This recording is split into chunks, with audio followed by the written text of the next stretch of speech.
recorded. Okay, so we just started the recording. If you guys have questions, you can put it in the chat box. I don't have a web meeting. I'm not going to share my screen today. All I have on my desktop right now is a bunch of articles on the coronavirus. One of my clients came in the other day and had a really, really interesting investment that their Ameriprise guy was trying to get them to invest in. And it was called an event-driven mutual fund. And I hadn't really seen too many of those before, but this event-driven mutual fund, I guess, was trying to sell the idea that you can kind of time the market and buy the dips and all this kind of stuff. So please mute your phones. If you don't mute, I'm going to have to mute everybody, and then you guys won't be able to ask any questions. So we are really fortunate to be in a situation and in a business where a lot of the things that go on around the world that are affecting and potentially devastating economies right now don't have as of a dramatic effect on us.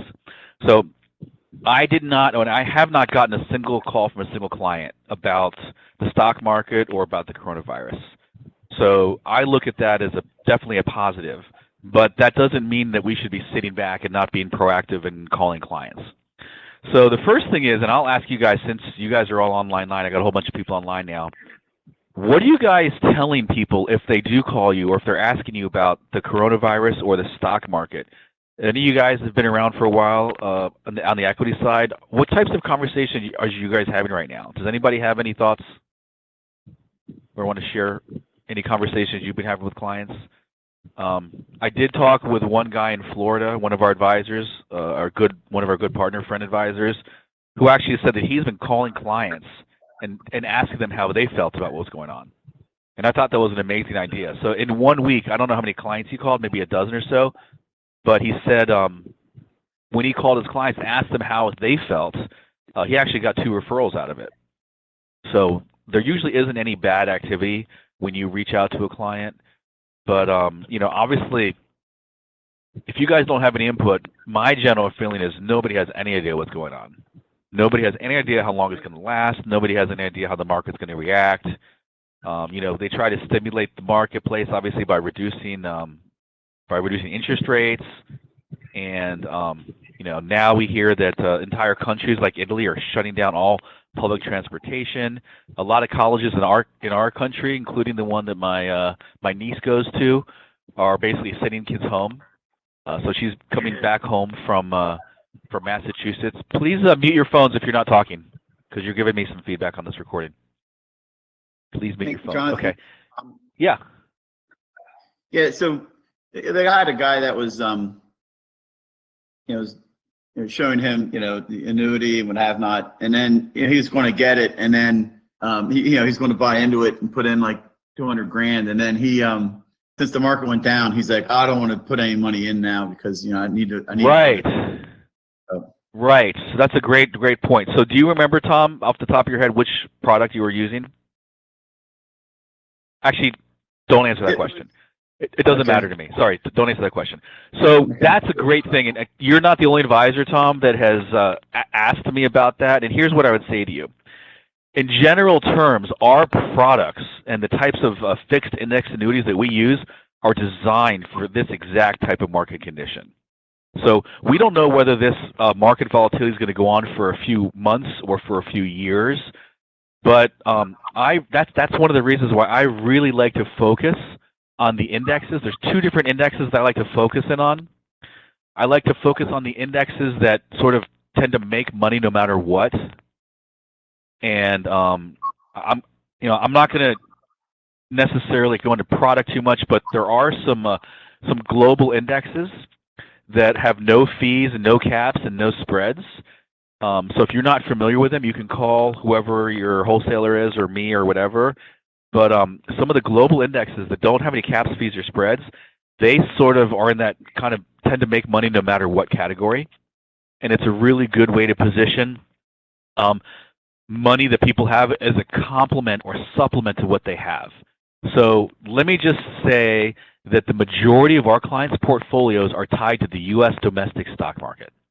And so what's going on right now with the U.S. domestic stock market is a great opportunity to explain to them that they don't want all of their eggs tied to this one basket. So we can diversify outside of that into some global indexes. That's the first part that I'd say, Tom.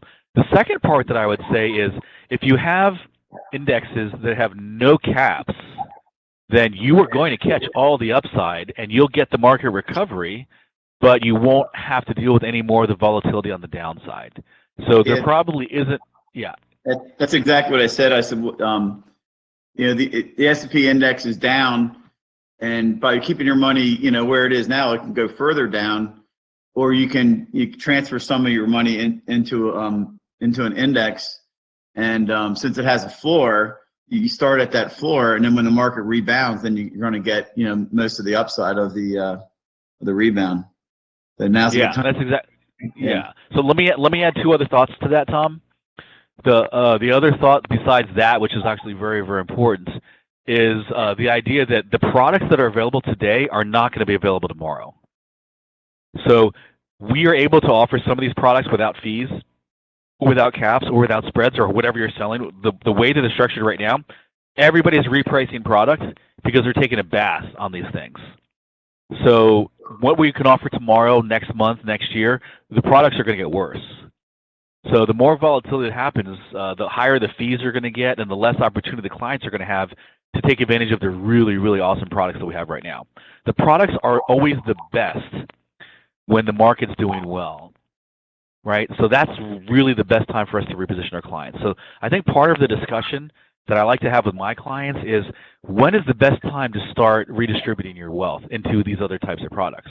You definitely want to do it right after you've made a whole bunch of money. And even though there's a tiny little correction we've had for the last 2 weeks, they still have a ton of embedded gains over the last decade. And how much or how at risk do they want those 10 years worth of gains? Yeah, I mean, the other thing I say is, one of the good things about these products is it captures gains and puts them in your cash side, where when your money's just in a mutual fund, the gains are never captured until you actually sell the mutual fund. Yeah. And you're participating in all kinds of markets, up, down, sideways. This way you're capturing gains and putting your gains aside. And thanks for your questions, Tom, but let me just take one step back as I'm listening to you talk. The clients almost always, and this is part of our whole process, they're going to respond better if it doesn't have to do with what we're selling them. It has more to do with what they have.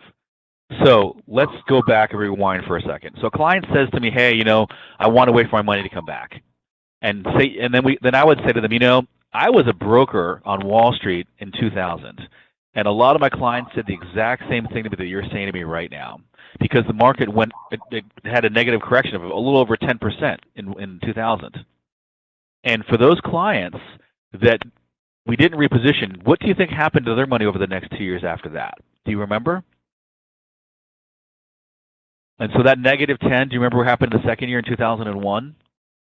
Yeah. It was negative 13. And then in 2002, it was negative 23. So I think for our purposes, we really want to focus on what they have and why they don't want it, rather than selling them the solution. We got to really focus on the problem. And that's a huge part of our program and what we always talk about. Focus on the problem, get them to not want what they have. If we can't get them to not want what they have, all the solutions in the world aren't going to mean anything to them.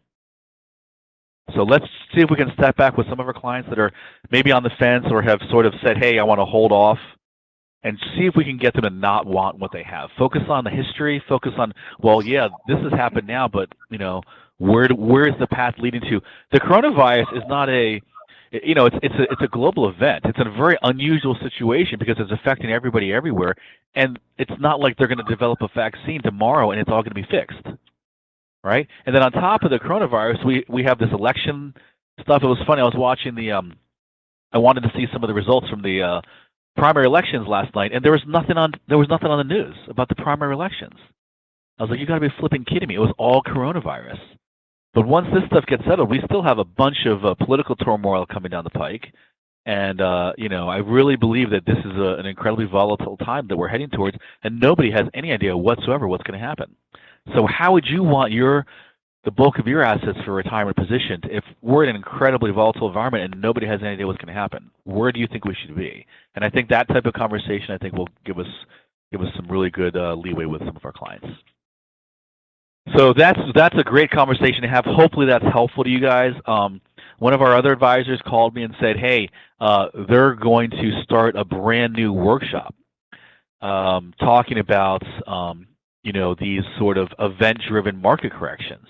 And I think that's a fantastic idea. We do have a workshop that's called Financial Planning in Uncertain Times, but that's not really what this is. This is like complete, sort of an unknown territory for us. This is such an unusual event that doesn't tend to repeat itself, has never really happened before, that I think the opportunity for us to get out in front of people is really, really high. So I think one of the things that we really want to think about is how we can be proactive with good information and good advice to get in front of people so that they know that we're advocates, so that they know we're a resource for them. And it might actually get a lot more people to come in and talk to you about it. One of the things that's been a little bit of a issue for us right now is some of our workshops, the actual workshops that we do have been getting postponed. So we're still doing a decent number of workshops out of our office here, but some of them have either gotten postponed, or some of them have actually, they've been asking us to do more virtual workshops. So my solution to the virtual workshop is, hey, you know what? I would love to hold some webinars for the general public. So I'm going to get on my platform for social media, get to the guys who do our social media stuff and ask them, hey, can we generate some webinars via the social media platforms so that we can start educating people from our standpoint, from our nonprofit, about how to be handling their financial decisions in this type of real volatile, unknown economic environment. And so what we're doing is we're simplifying our feedback process, and we actually had a team meeting about it this morning, which I think was awesome, where we're going to be doing educational webinars online, and because we're not in person, people aren't going to be filling out these long evaluation forms. We're just going to be sending them a quick survey. And the general idea of the survey is, what's your contact information? How did you find the workshop helpful? How do you feel about navigating, these types of, what they call economic-driven events without guidance? Would you like to talk to one of our counselors one-on-one to discuss, how you can hedge yourself against what's going on out there? So just like 5, 6, 7, 8 very simple questions, and I think we really have an opportunity to do a decent amount on our virtual platform. And we can meet with clients via webinar and teleconference. Maybe they end up coming in person if we end up closing the case, or they end up being clients of ours. But I think we can really generate a lot of activity on this platform of, hey, let's just meet on the phone, let's do teleconference and webinars, and send me your documents. We can do everything via email. I think it's something that we can really use as opportunity to get good at. It isn't something that we have particularly been strong at, but we've known that we do need to be evolving our virtual platforms because it's definitely the future. And so this is sort of forcing us to do that. So does anybody else have any other thoughts about reaching out to get in front of more people or take advantage of this opportunity of the market and the coronavirus situation? No? Okay. Like I said, I have been talking to a number of you guys. I've been getting calls, and we've been sort of brainstorming some of this stuff. But I would estimate that we'll have a new workshop written up for you guys by the end of this week. And you can send the workshop out if you want to do some stuff with us, you need some guidance, that's fine. You can probably do, I don't know if I would do the mail drops with this workshop, but I think we can send this workshop out to your existing client database. A lot of people do customer appreciation events. This can just be a customer appreciation workshop. Say, hey, you know what? I'm reaching out to all my clients. I wanted to get you guys updated on what's going on. We're going to hold a 35-minute informal webinar on Wednesday, and here's the topics. Send them the link to the webinar that we're going to give you guys, and see if you can generate some activity. Everybody's looking around. Everybody's researching. They're Googling. They're watching the news, and they need guidance. And it's a very, very scary time. I mean, people are talking to me about there being runs on toilet paper. So I'm not sure exactly, that's not happening where I am, but maybe in some areas where, they quarantined the town of New Rochelle with the National Guard. So this is, getting to like next level stuff here. I do believe that it's kind of being blown out of proportion. I do believe the coronavirus is like the flu. I think it's no deadlier than the flu, but because they don't know how to have a vaccine for it, they know how to contain it, it's creating some panic. But it's going to peak, and then it'll be good. And then I think things will go back to normal, and we can deal with our normal everyday craziness of the political environment, it being an election year, and incredibly low interest rates, and all the other things that are going on here. Changes in the tax code, the Secure Act, a lot of other opportunities on the table that we'll be talking about. If you want to, always lean on us to talk to clients with you guys, do some joint work. Even if it's just as simple as reaching out to clients for reviews. I've been doing actually a decent amount of joint work with clients just on their annual reviews. And advisors have been just introducing me as one of your partners to talk about what's going on. And we've almost always been able to get more business out of it. So if nothing else, we want your clients to know and feel like you guys are the ones that are looking after them and being proactive about it.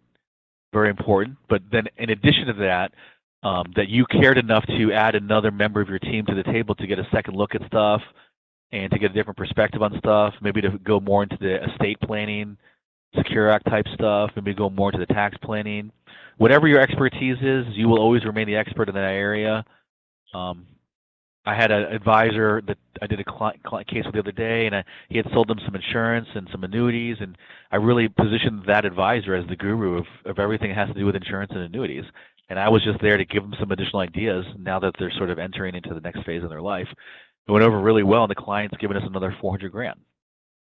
So this is the opportunity that is in front of us. I just would urge you guys to think about, if you're a client and you're sitting here with all this unknown stuff, how much you would appreciate a shout out from your guy, or even a shout out from somebody who, has done a workshop for you that you attended, or that, you might be able to talk to that's not somebody at work, or, somebody that has some other educational background and some of this other volatility stuff. So any other thoughts or questions about opportunities and silver linings that may be associated with what's going on out there? I see a ton of you guys online. You guys want to share any other thoughts or questions with the rest of us? Yeah, Jonathan, I was wondering if I could ask you some questions on the care. Yeah, sure. Yeah. So are we able to get, I have a number of people I've talked to that about the last week or so, and are we able to get let's say they want to put $500,000 into it, kind of a case on, a test case on, a case summary on how it all works, given let's say they make $150,000 and they want to put $500,000 in, and they have the, so yes, the answer is yes, but the format for that, Tom, is to submit those cases for these Wednesday calls. So if you send over, because what I will not do is I won't plan out a case just for one person, because I guarantee all the questions you have, other people have the exact same questions. So I always like to plan out the cases and design the cases in the group setting so that everybody can benefit from that. So obviously, if you're doing yeah. What I saw one of your videos. You said you had a John Doe case study. I couldn't find that anywhere. Do you still have that? You'd have to ask. You have to reach out to Kiana for that. I don't know where all that stuff is archived, but I know we got a ton of stuff. But yeah, what I would encourage you guys to do, I do these calls every single Wednesday. I mean, very seldom do I miss one of these Wednesday calls, but normally these calls are case design calls. So if you send me a case design, there's a high likelihood I'm going to be able to do that case design on these calls and go through it with you guys, and I think you can get benefit from that. So I don't do the one-offs, because then everybody's going to want me to one-off it, and not only is it not fair to me, it's not fair to everybody else. So I think that'd be great. But thank you guys very much, and yeah, I'm working right now on a new workshop, and if you guys want to text message me or email me some ideas for the title, if you can think of a catchy title that has to do with what's going on, I would appreciate it. But I've already got 5 or 6 pages of content, so give me some suggestions, some ideas. I look forward to hearing from you guys. And like I said, the products are going to get worse here, so urge your clients to do stuff now, because your products are going to get worse because the clients will have already lost a bunch of their money. So we don't want them to lose any more. We don't want a repeat of what happened in 2000. Even when the coronavirus does stabilize, they find a vaccine, the market's going to spike back up. So we want our clients to receive that recovery, and they can certainly do that in the products that we offer. So thank you guys very much. If I don't see anything else in the chat box or hear from any of you other guys, I will wish you a great week and try to stay safe and healthy, and we'll talk to you guys next week. Thank you guys very much. Have a great week. Bye-bye.